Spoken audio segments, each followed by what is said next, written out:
Jonathon Noel, now you really were in on the launch phase of this industry because you were there for kind of one of the iconic moments in this industry, the launch of ThighMaster. You got into that real early on, you were working with them. Tell me a little bit about that experience, and was that your eye-opener into this industry, or how did you get into this industry?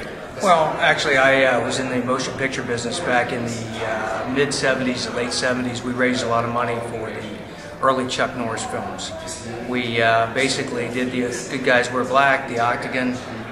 We raised about $1 million, $1.5 million for each of those motion pictures.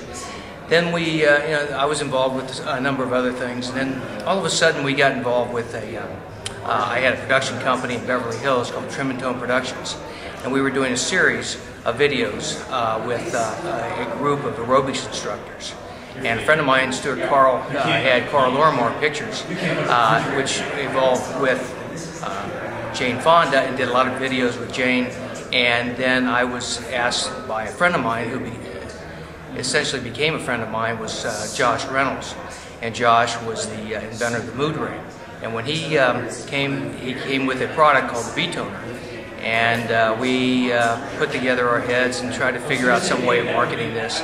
We went to a group called Ovation and renamed it the ThighMaster, and signed Suzanne Summers to the product. And Suzanne and Ovation and TNT Productions and V Partners all launched a campaign that we did about a little over $100 million with.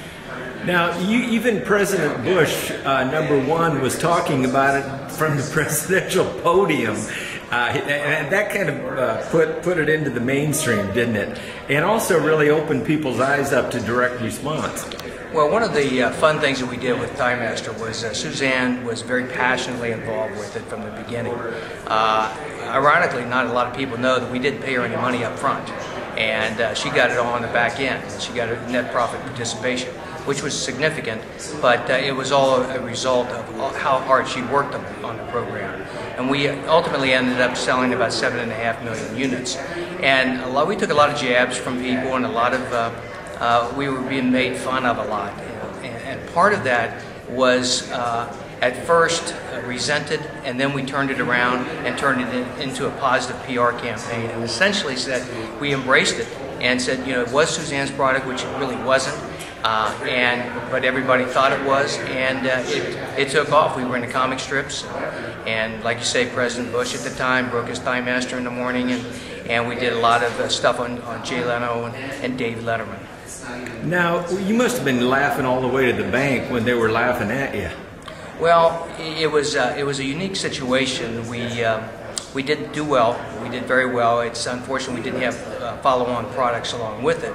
But once we hit retail, which we had to evolve into the retail distribution channel a little earlier than we wanted to, basically because we were getting knocked off by everybody. A.J. Kabani and the boys up in Canada and some people over in Europe all knocked us off with thigh thinners, thigh shaper, thigh buster, thigh this, thigh that, with blondes. And so we had to get into the retail market fairly quickly.